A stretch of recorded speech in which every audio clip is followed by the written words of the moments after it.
바랄 수 없는 중에 바라고입니다. 바랄 수 없는 중에 바라고. 남성들은 빼낼래야 떼놓을 수 없는 인생에 우리나라 남성들이라면 떼놓을 수 없는 20대 초반에 겪어야 되는 한 가지 관문이 있습니다. 무엇일까요?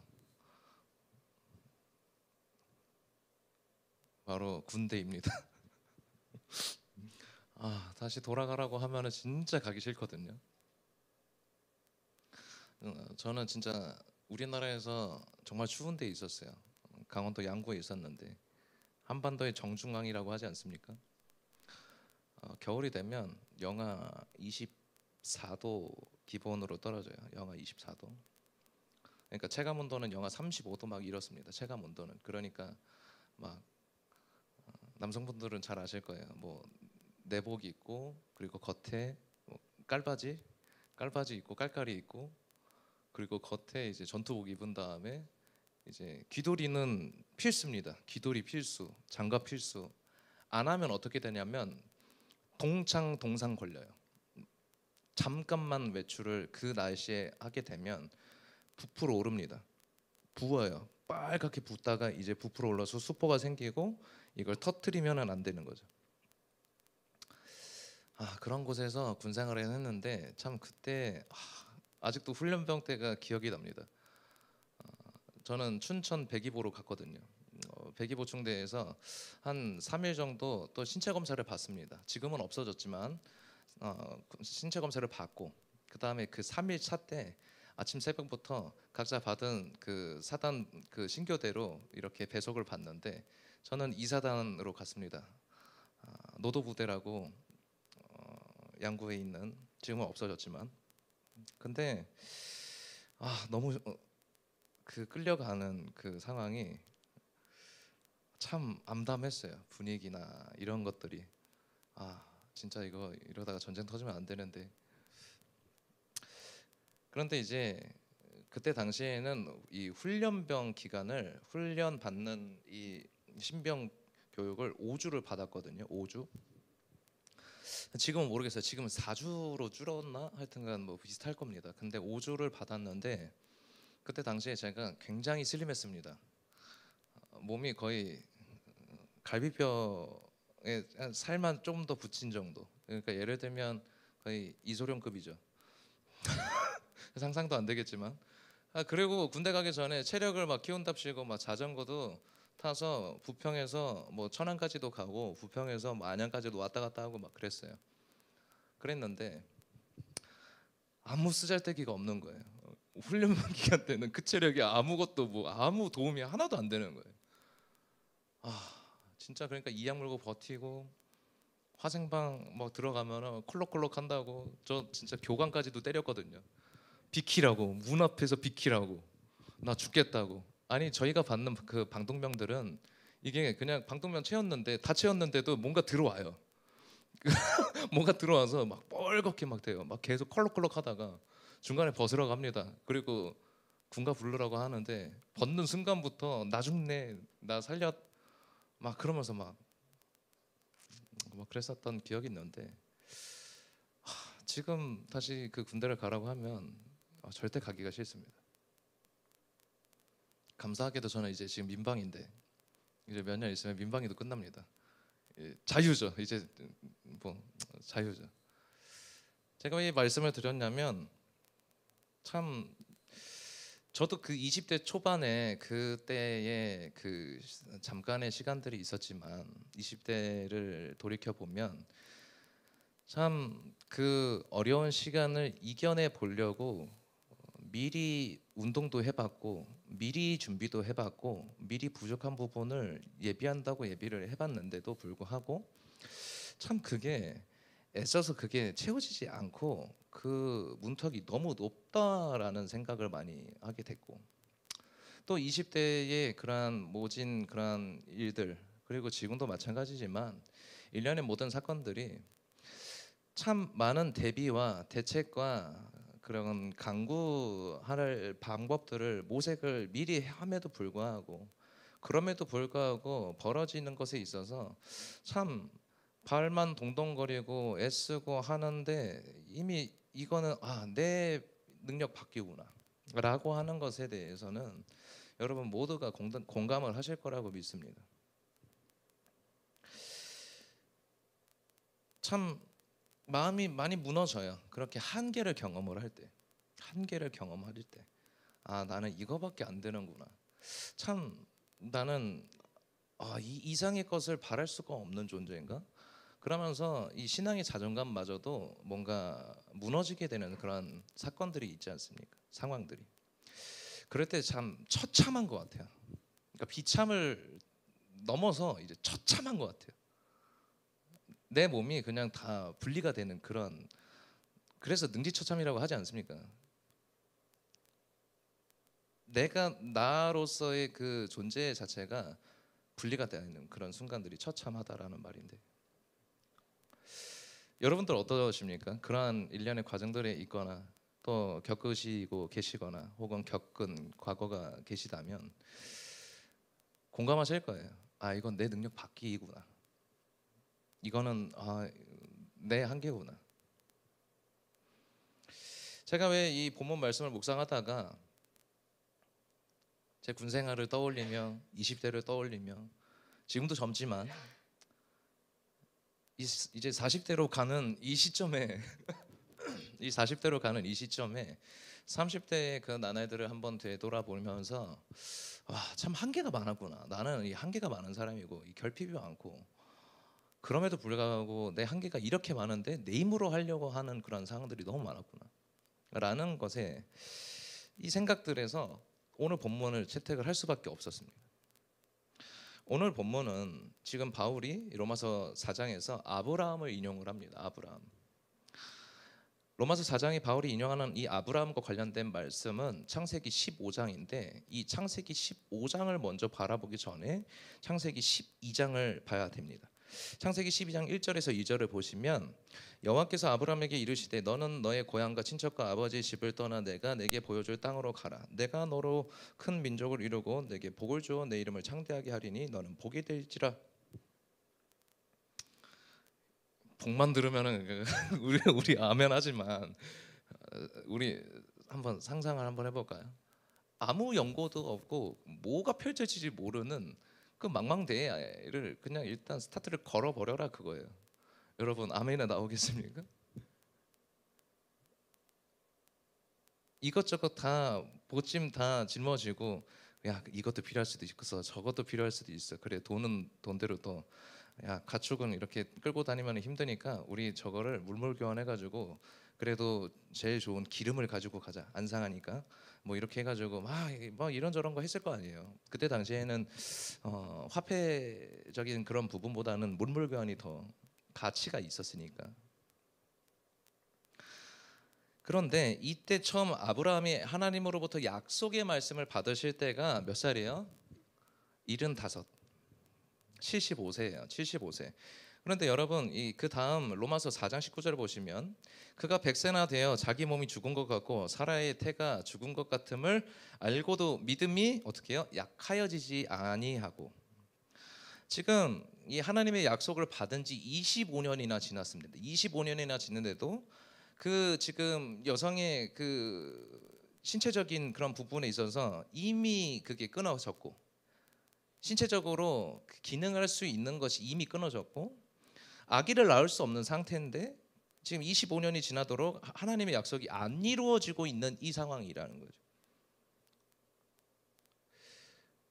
우리는 그 결과를 알고 있으니까 참 아멘으로 화답하지만 우리가 아브라함의 입장에서 생각을 했을 때 보통 어떻게 생각을 했을까요?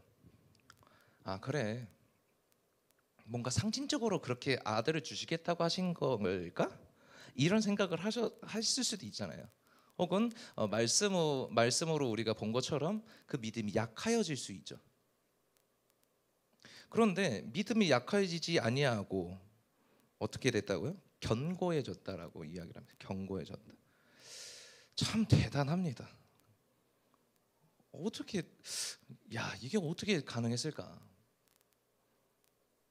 입장 바꿔서 그러니까 역지사지라는 말이 우리에게는 항상 필요한데 여러분 가능하겠습니까? 가능하시겠습니까?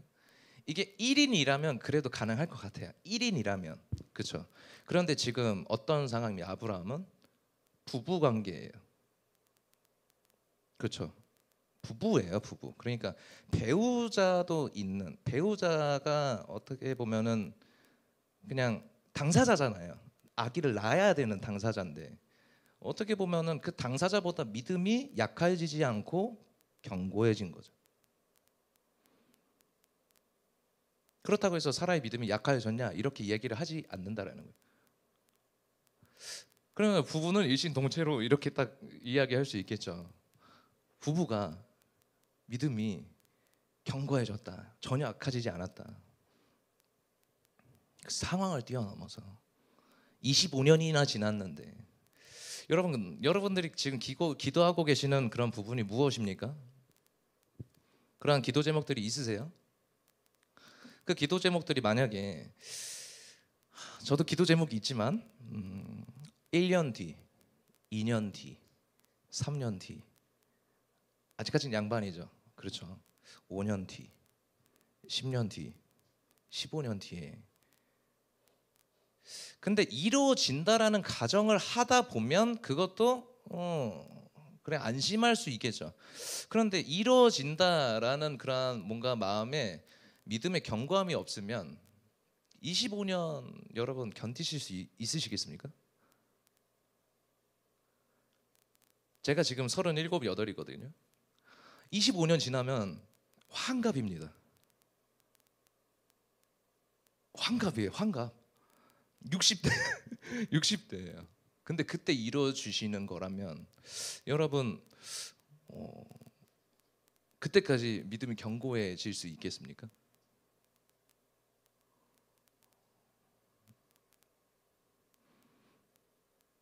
여러분들의 그 믿음의 그릇에 그 대답은 맡기는 걸로 하겠습니다. 제가 뭐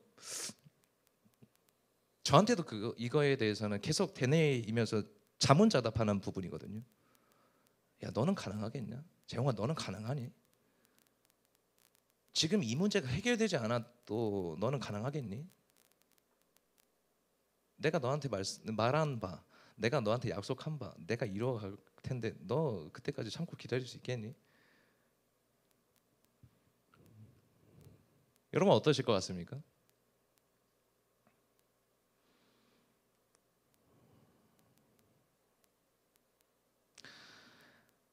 지금 바울이 로마서 4장에서 인용하고 있는 창세기 15장의 말씀은 어떤 배경이냐면 그 앞에 14장에 보면 아브라함은 하나님 말씀을 보고 계속 앞만 보고 따라갑니다. 그러다가 이 정당 고향을 떠나고 약속의 땅으로 가는 이 가나안 땅으로 들어가는데 거기서 큰 낭패를 당해요. 가나안 원주민들 부족들 간에 전쟁이 일어나 가지고 그 상황에 그러니까 사촌인 롯이 어떻게 됩니까? 끌려가게 돼요. 그래서 진짜 죽자사자 구출을 하게 되는데 지금 이 아브라함은 기반이 없는 땅에 있는 것 아니겠습니까? 자신의 기반이 없어요. 누구한테 도와달라고 할 수 있는 기반이 없다고요. 어떻게 해서도 구출했는데 만약에 그 땅에 거주하는 거주민들이 진짜 이를 악물고 독비끼를 품고 우리를 침략하고 우리를 공격하려고 하면은 이거는 전원 몰살이 돼버리는 상황인 거죠. 그때 이 창세기 15장 1절에 하나님께서 아브라함에게 임하시는 말씀이 무엇이냐? 이후에 여호와의 말씀이 환상 중에 아브라함에게 임하여 이르시되 아브라함아 두려워하지 말라 나는 내 방패요 너의 지극히 큰 상급이니라. 그것을 지금 인용을 하는 거예요. 지금 그 상황을 로마서 4장에서 지금은 완전히 절망적인 상황을 지금 아브라함이 맞닥뜨리고 있는데 지금 하나님께서는 내가 네 방패가 되어주마. 걱정하지 마라. 두려워하지 말라. 내가 네 방패가 되어줄게. 여러분 이 땅을 살아가는 우리 그리스도인들이 참 이런 모습을 본받아야 됩니다. 이러한 음성에 귀 기울여야 합니다.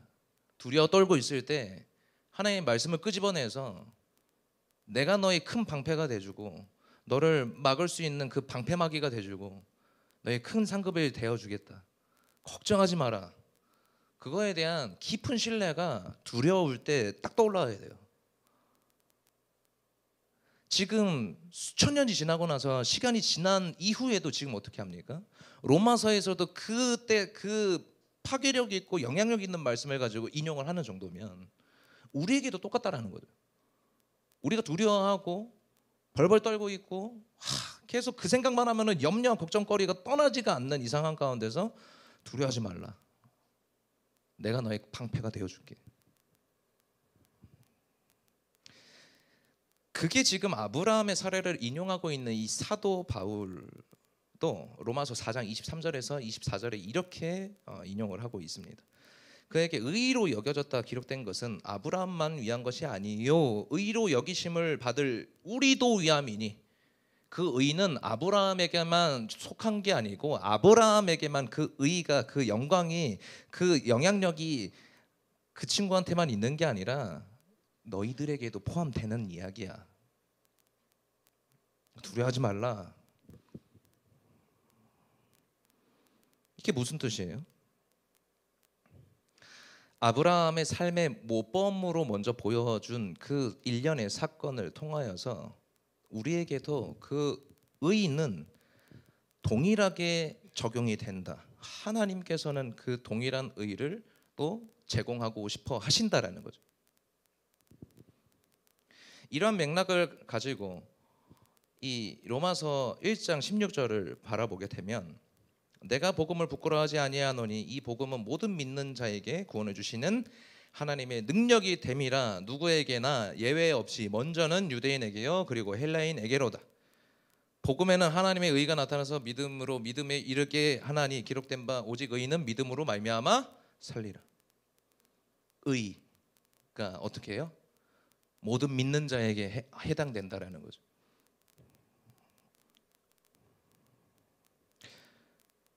왜 바울이 로마서 4장에서 이 창세기 15장의 아브라함의 사건을 인용을 했는가? 그것은 우리가 취할 인생의 그러한 방향은 크게 두 갈래로 이야기할 수 있지 않겠습니까? 첫 번째는 자신의 힘만 믿고 자기의 생각만 믿고 자기의 기준만 믿고 나아가는 그 길이 있는가 하면 정반대의 길이 있습니다. 하나님께 신뢰하고 하나님이 우리의 길이고 하나님이 우리의 방패시고. 그러니까 어거스틴이 신의 도성, 그러니까 두 도성이라고 이야기하지 않습니까? 지상의 도성과 신의 도성이 있는데 그것에 대해서 열거하는 바 똑같은 거죠.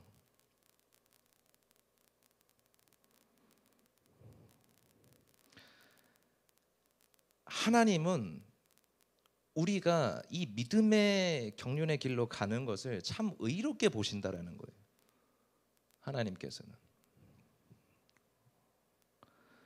그래서 저는 오늘 이 본문에서 나오는 아브라함의 믿음을 딱 몇 가지로 추려서 우리가 함께 나누고 결론으로 가려고 합니다. 첫 번째는 이 모든 일련의 상황들을 견딜 수 있게 하는 것이 바로 믿음입니다. 일련의 사건들을, 우리 인생에 벌어지는 이 모든 참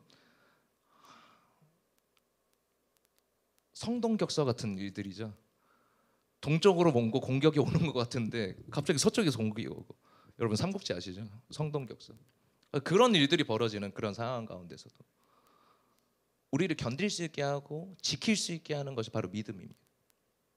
로마서 4장 19절 한번 보십시오. 그가 백세나 되어 자기 몸이 죽은 것 같고 사라의 태가 죽은 것 같음을 알고도 믿음이 약하여지지 아니하고, 20절 믿음이 없어 하나님의 약속을 의심하지 않고 믿음으로 견고하여져서 하나님께 영광을 돌리며.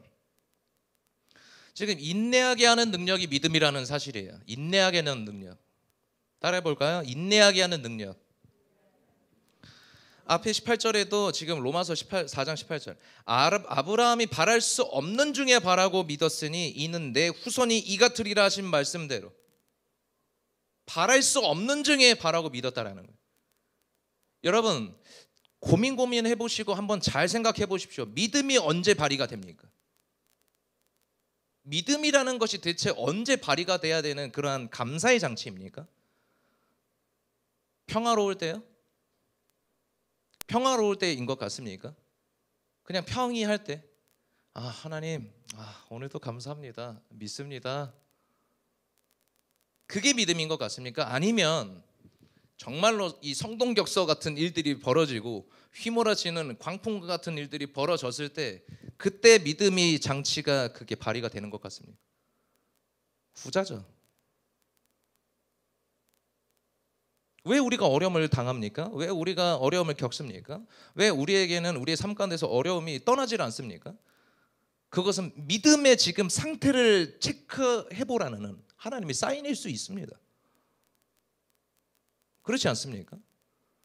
우리가 먼저 불평불만하기 이전에 아니죠. 불평불만을 한다라고 했을 때 믿음의 수준의 단계인 거죠.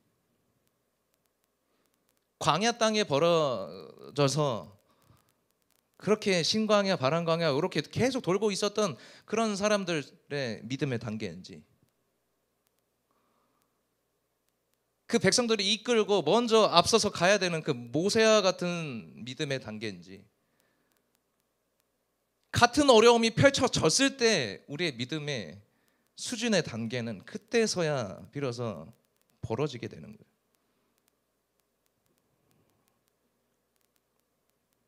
오늘 본문 인용되는 아브라함을 묵상하다가 고린도전서 13장 4절부터 7절까지 나오는 이 사랑장의 내용들을 쭉 보다 보면 4절에 사랑은 오래 참고 사랑은 오래 하면 사랑은 시기하지 아니하고 막 쭉 열거되다가 7절에 뭐라고 마무리가 됩니까? 모든 것을 참으며 모든 것을 믿으며 모든 것을 어떻게 해요? 바라며 모든 것을 견디느니라. 인내예요, 인내. 참인 것은 참 사랑은 인내다. 요즘 뭐 참 TV 틀면은 막 이상한 막 예능들 많지 않습니까? 나는 뭐 솔로인 거 잘합니까? 자랑합니까? 무슨 제목부터 나는 솔로. 뭐 가관이에요. 그러면서 뭐 잠깐 만났는데 잠깐 하루 반나절 봤는데 뭐 사랑을 논하고, 그게 사랑인 것 같습니까? 그게 조건부 사랑 아니겠습니까? 근데 하나님의 사랑은 뭐예요? 조건 없는 사랑 아닙니까? 근데 오늘 이 고린도전서 13장에서도 나오는 것이 무엇입니까? 조건부 사랑입니까? 조건하지 않는 사랑입니까? 참 사랑은 조건부가 없어. 근데 참 사랑은 언제 드러나냐? 기다리고 인내하는 거야. 너희들의 삶 가운데서 벌어질 거거든. 근데 너희들의 삶 가운데서 그 사랑을 실행시키고 발휘하면서 살아가야 되거든. 그건 충동적인 것이지 정말로 자기 감정적인 부분 아닙니까? 요새의 사랑이라고 하는 것들은. 그래서 이 감정적이고 충동적인 것들이 이렇게 소강 상태로 떨어지니까 어떻게 합니까? 남들의 삶 가운데 피해주고 찢어지게 하고 가정이 붕괴되고 그런 피해자들이 얼마나 많아요?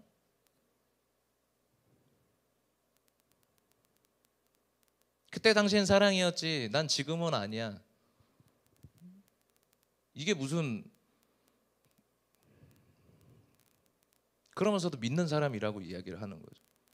그러면서도 회개는 하나님 앞에 하는데 상처 준 사람한테 회개합니까? 절대 안 하죠. 지금 이게 우리 지금 현실의 추세라는 거예요. 이 신앙인들의 추세가 하나님 앞에 회개했으면은 된 거라는 거예요. 물론 저도 그럴 때가 참 많았습니다. 그렇지만 그게 아니다라고 이야기를 하는 거예요. 야고보서 1장 2절. 내 형제들아 너희가 여러 가지 시험을 당하거든 온전히 기쁘게 여기라. 무슨 이런 이상한 말씀을 하십니까? 우리들한테 여러 가지 시험을 만났는데 이걸 기쁘게 받으래요. 야고보서 1장 3절. 너희 믿음의 시련이 인내를 만들어내는 줄 너희가 알미라. 여러분 이게 가능합니까? 기쁘세요?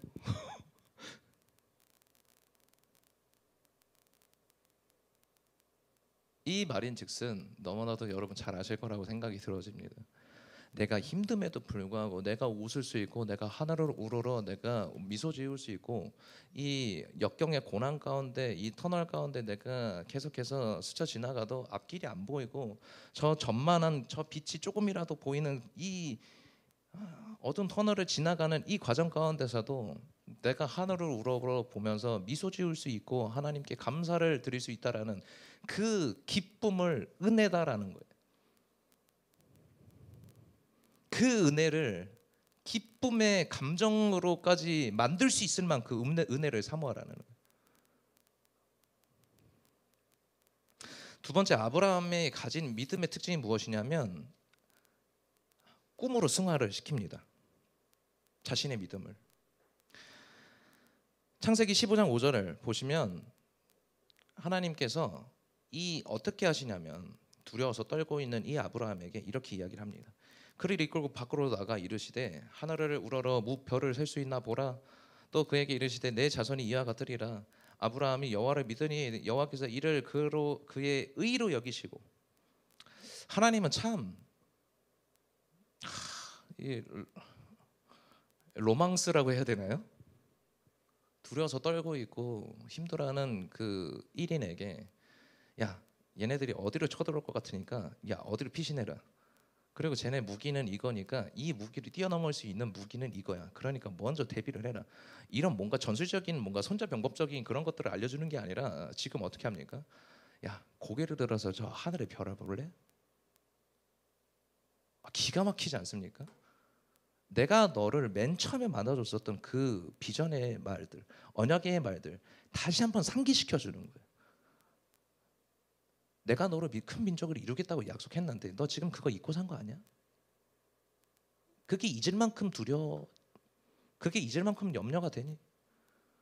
그게 잊을 만큼 참.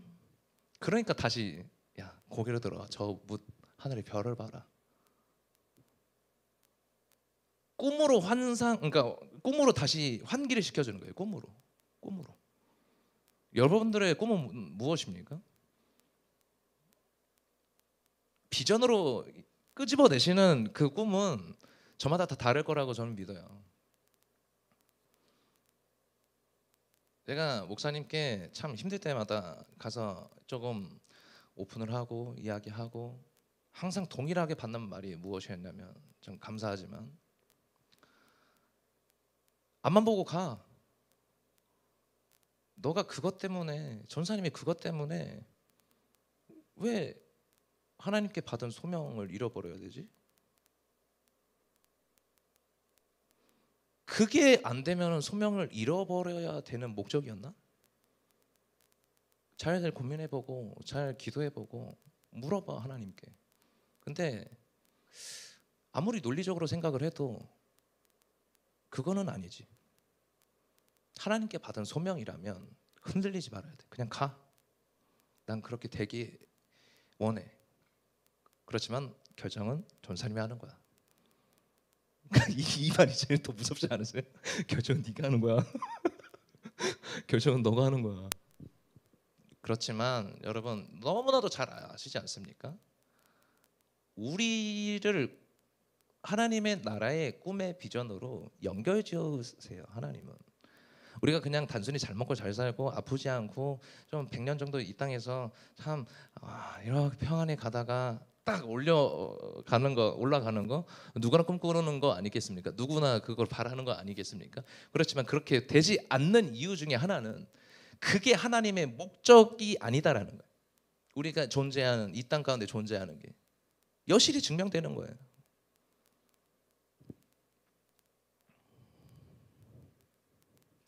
이 땅 가운데 교회가 조금 이 키를 잘못 가지고 간다라는 부분이 있다면 바로 이것일 겁니다. 바로 이거. 믿음이, 신앙이 하나님께서 주시는 그 비전의 섭리로 이끌어 주지를 못하는 거예요. 아이들한테 물어보는 것 중에 하나가 직업이 비전은 아닙니다. 오해하지 마십시오. 너의 꿈은 무엇이니? 너의 비전은 무엇이니? 10대, 20대 물어봐도 없어요. 없어요.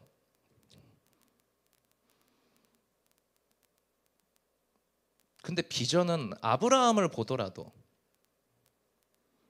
하나님께 붙들림 받은 삶이다라는 것을 이야기합니다. 비전? 내 꿈? 하나님께서 말씀하신 곳까지 가는 거예요, 전. 그리고 하나님께서 이루실 거를 내가 경험하는 거예요. 그리고 내가 경험하지 못하더라도 내 다음 세대, 내 믿음의 다음 세대가 그 큰 민족으로 이루는 것에 나는 믿음으로 확신한다. 그러니까 뭐라고 합니까? 믿음은 바라는 것들의 실상이요, 보이지 않는 것들의 증거니. 바라는 것들의 실상, 바라는 것들이 무엇입니까? 비전이다라는 거예요. 저는 우리 교회 모든 이 젊은 세대들이, 그리고 작년에 이르기까지, 노년에 이르는 세대까지 이 비전이 다시 회복되기를 원합니다. 이 비전이 누구에게나 다 똑같이 동일하게 임하기를 원합니다. 그래서 하나님께서 이루실 그 역사의 한복판에 나 바라보기 원해요. 나 그거 경험케 되기를 원해요.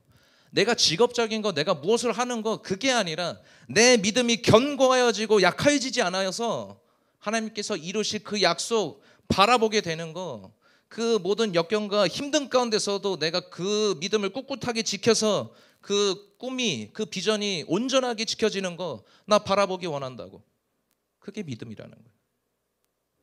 마지막으로 세 번째입니다. 세 번째, 아브라함이 가졌던 믿음의 특징은 바로 말씀에 근거해요. 말씀에. 아브라함이 창세기 12장에서 처음 말씀을 받았던 그때부터 그 말씀을 응답받던 백성에 이르기까지 아브라함 삶 전반에 흐르게 되는 그 모든 스토리는 바로 말씀입니다. 말씀. 말씀이 먼저 선행되고 따라가고, 말씀이 먼저 선행되고 뒤따라가고, 하나님의 말씀이 먼저 임하고 뒤따라가는 거예요. 로마서의 이 4장의 구절을 보면 딱 두 파트로 나눌 수가 있거든요. 그 두 파트의 그 묘사를 딱 정중앙에서 나누는 게 바로 17절입니다. 17절. 우리 함께 따라 읽도록 하겠습니다. 17절. 기록된 바 내가 너를 많은 민족의 조상으로 세웠다 하심 같으니 그가 믿은 바 하나님은 죽은 자를 살리시며 없는 것을 있는 것으로 부르시는 이시니라.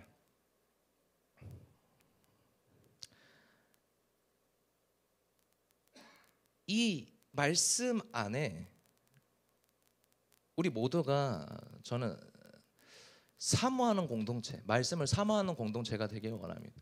말씀이 먼저 선행이 되고 뒤따라가는, 마치 하나님의 언약궤가 출두하고 모든 이스라엘 민족이 따라가는 것처럼 우리가 말씀보다 먼저 앞서지 않는 믿음.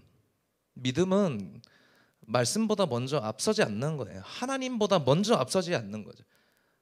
하나님이 나한테 말씀하셨어. 하나님 나에게 이거 보여주셨어.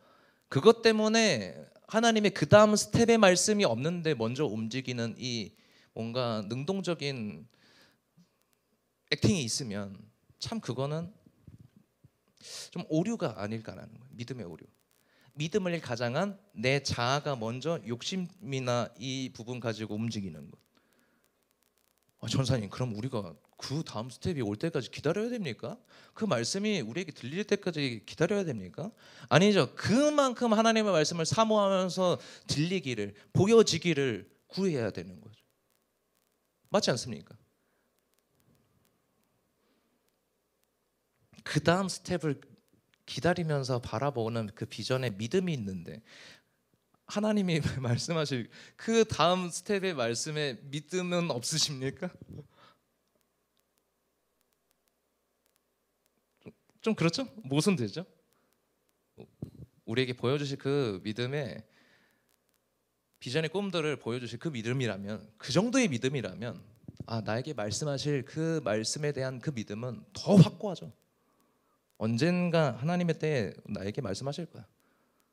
그때까지 기다리는 거야. 그때까지 내가 뭔가 하나님의 선한 의도로 내가 바뀌어야 될 부분들이 바뀌어야 된다면 무조건. 결론입니다. 이 창세기 15장과 로마서 4장의 결론은 아브라함의 믿음을 본받읍시다 이렇게 이야기하면은 참 뭔가 율법적인 말씀으로밖에 되지 않아요.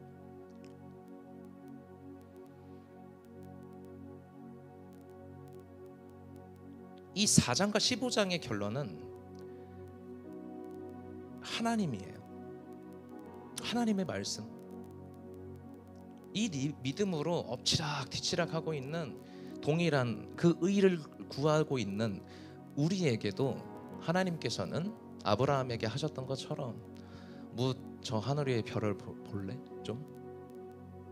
야, 너무 땅만 보고 있지 마라. 좀 하늘 좀 보자.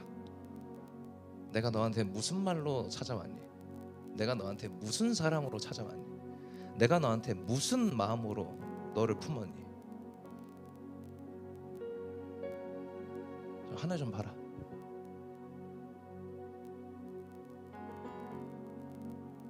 우리에게 주인공이시죠. 여러분 너무 땅만 보고 살지 않습니까 우리? 아브라함에게 하신 그 말씀 우리에게도 동일하게 임한다면